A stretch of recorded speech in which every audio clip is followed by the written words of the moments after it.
Thanks so much for watching Morning Live. Now, media watchdogs, the SOS Support Public Broadcasting and Media Monitoring Africa, have outrightly rejected the new SABC Bill and call for its withdrawal. Now, in a joint statement issued by SOS they were previously known as Save Our SABC Coalition, as well as Media Monitoring Africa, the two media advocacy groups say that the bill presents extreme threats to SABC's editorial and institutional independence. Interest groups say that while the bill is supposed to improve the functioning of the SABC as a multi-channel, multi-platform content service provider, making it better suited to fulfill its mandate, it seems that the bill does the opposite and it fails to address the public broadcaster's funding model, for example. Now, joining us now, SOS Support Public Broadcasting Coalition, their national coordinator, Uyanda, Siyotula, as well as two media experts, Professor Justine Limpitlaw, electronic communications consultant, and we are also joined by BEMAWU's president, Buisson. So to all of you ladies, Hannes, good morning and thanks so much for being with us here on Morning Live. Justine, I'm going to start with you, just to locate this for us in terms of the bill. Now, what is a bill? And of course, this was made in Parliament about 10 days ago, but just for the benefit of everyone watching this right now, what does it mean, this bill, and in terms of where it finds itself in the framework of making legislation, where does this sit? So, unfortunately, it sits in entirely the wrong place. We're in the middle of a policy development process, the closing date for which is actually today on the draft white paper. And the draft white paper has a whole chapter about what new laws for the SABC need to look like, what kind of funding arrangements we need to have, what structure and ideas around the SABC. And yet we see, taken totally by surprise, I think, Cabinet approving a draft bill that isn't just premature because we haven't finalized the policy. It also goes against most of the policy proposals that are on the table. And essentially, the really damaging thing about the bill is that it takes the SABC backwards, not forwards, and is only going to make the systemic problems that are faced by the SABC worse. So that's why we calling for the civil society is calling for the complete withdrawal of the bill. So just in a nutshell, Uyanda, just again for the benefit of those who may not be aware of what's happening here, what does the bill seek to do? So essentially the bill seeks to improve how the SABC operates and functions, but also it seeks, to actually see the SABC being aligned with the technological developments, because we've seen so much happen over the past 24 years, which is actually the last time in which we saw any amendments and legislative amendments being done in the broadcasting sector. And I must also say that it's very disappointing to actually see this bill, instead of improving, SABC processes, but actually, doing the opposite, as we mentioned in our statement, and that it actually sets this bill, to actually, see it being a threat to our democracy, which is something that really is a problem for SOS Coalition, because we are an organization that really prioritizes the independence, of the SABC. And I think I must also mention that what is really problematic about this bill is that it seeks to undo the great work that has been done to lay a very strong foundation for the independence of the SABC, the functioning of the board, and the transformation that the SABC seeks in order for it to be effective and play its constitutional role. So just to be a little more specific, if you will, Uyanda, what are some of those specific recommendations that are contained in this particular bill? So, when we talk about reversing the democratic gains made over time, especially as it pertains to the SABC, how exactly does this bill take us backwards? Yes, I think it's very important to actually mention the judgment, the Matojane judgment of 2017, where SOS Coalition, together with other civil society organizations, took to court during the Hlaudi era to fight against the ministerial and the political interference that we witnessed at the SABC. And what this bill actually does is it undoes all of that. It goes against the very principles and pronouncements of that particular judgment, because if you actually look at it, and I think also we need to highlight that it was very important in ensuring that the board that came in at the time was empowered to actually play its role. So what we actually see this bill doing is saying that no, the minister actually has powers has powers to be consulted when it comes to the appointment of the interim board, which essentially then says the minister will be able to appoint, its own, his own or her own candidates, depending on who the minister would be at that particular time. And that is very problematic, because we've seen under the Hlaudi era how that actually played out and how detrimental it was to the financial sustainability of the SABC, to its editorial and independence, its editorial and institutional independence. And we cannot have the SABC go back to that particular era. And what it also does is, if you look at this new proposal of having a commercial board and another board that is set to really run the SABC, that's also very confusing, because where are these subsidiary companies coming from? Because it is proven that the SABC commercial division is unable to support and subsidize the public division, because the public division essentially is the one that makes more money. So it's a whole lot of issues that relate to the funding of the SABC, to its independence, and a whole lot of other matters that we will get to discuss as this interview progresses. Indeed. Hannes, from a union's perspective, the workers, what do we make of this particular bill? Well, of particular concern is the last point that is being raised, and that is this commercial company that now is seems to have been created, again, where the minister this time, and not the National Assembly, must give input about the appointment of that board. Now, remember, not long ago, we estimated the cost of the current board. It was about 64 million rand a year. What we're essentially going to do is we're going to create another structure inside the SABC, the public broadcaster, which is now called a commercial broadcaster, that must in fact fund the SABC.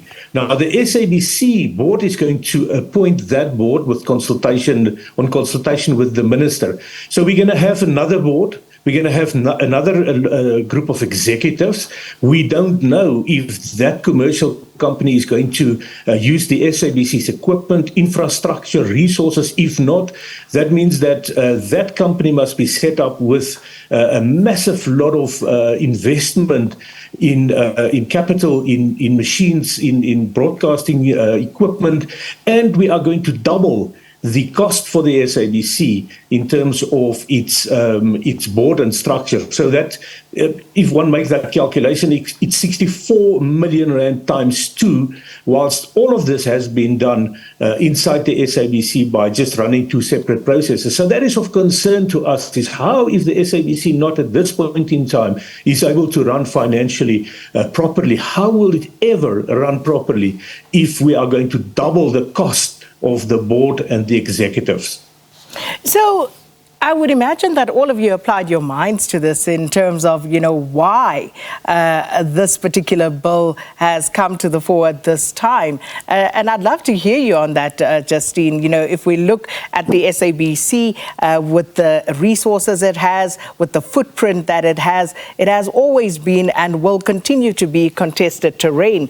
And from its inception, the SABC comes from a past where it was a mouthpiece, a state broadcaster for the regime of the day. And then there was that intentional shift and the rebranding from a state broadcaster to a public service broadcaster, which of course has been welcomed over the past 29 years.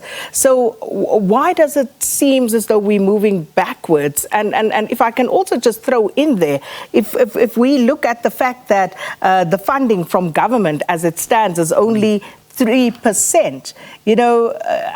How is it that the SABC cannot unshackle itself from government control? Is that addressed to me, Sakina? Yes, please, Justine. Okay, great. Thank you for that question. I'm really delighted that you asked that. So, and this is exactly our problem. The SABC has a huge public mandate. It has to produce a range of programming, including expensive programming such as drama and current affairs, in all 11 languages and in sign language. As you can see here, it's being translated into sign language. This is exactly what a public broadcaster should do. But a public broadcaster with that kind of big public mandate needs the public mandate funded. That has been recognized by government for decades now. And it's been recognized that it is not being properly publicly funded. There's only 3% public funding. Government has already said the television license collection system doesn't work. It's too narrow. We now not only put out information, the SABC doesn't only put out information via television, there's also obviously radio and online. We think that there needs to be a public information levy that is subsidized across all devices and that is collected not by the SABC but by the companies that people pay their phone, television and DSTV contracts to. Now, the government had said, actually, we support a generalised levy, not just a television levy, and they promised that this would be provided for in the bill. What do we see? Exactly the same television licence, and worse, the bill says, oh yes, we are going to come up with a public funding model, but only in the next 3 years.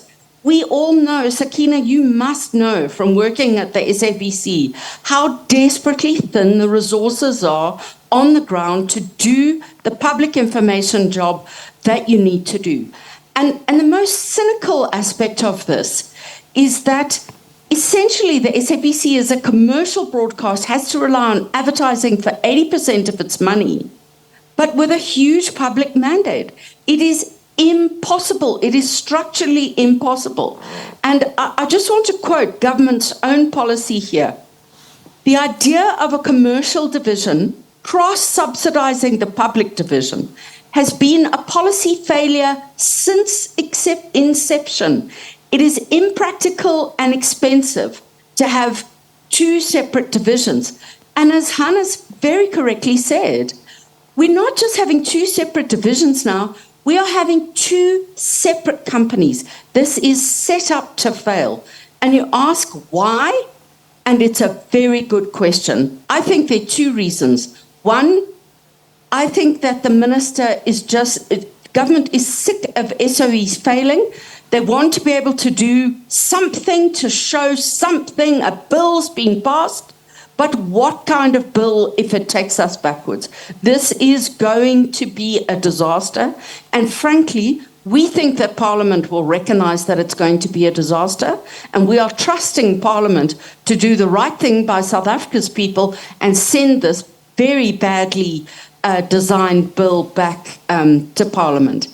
The other issue around centralised control. So the minister gets to determine, for example, gets to have a veto, for example, over executive pay, gets to have a veto over directors of the commercial board. What is another very worrying thing? The editor-in-chief goes back to being the chief executive officer and not the editor of news. And we have very grave concerns that the aim of this was to cement government, to cement state control over the broadcaster in time for the hotly contested 2024 elections. And we think that's a very worrying sign for the independence of the SABC and of its news, in particular, that won such accolades in the last national election, where it did outstanding work, and we know that upset people at Lutuli House. So I must indicate that we did invite the minister, we did invite the SABC board, and we're hoping to have those conversations with them throughout this week. But let me come back to you, Uyanda. How do other broadcasters across the world actually manage to, unshackle themselves from state control? And what will it take for the SABC to operate more independently and free from external and especially government and commercial influence, particularly as it pertains to the news division? So, Sakina, I think, around the world, the most pertinent thing is that there is a recognition of the importance of, the independence of a public broadcaster, which in South Africa is lacking, very much.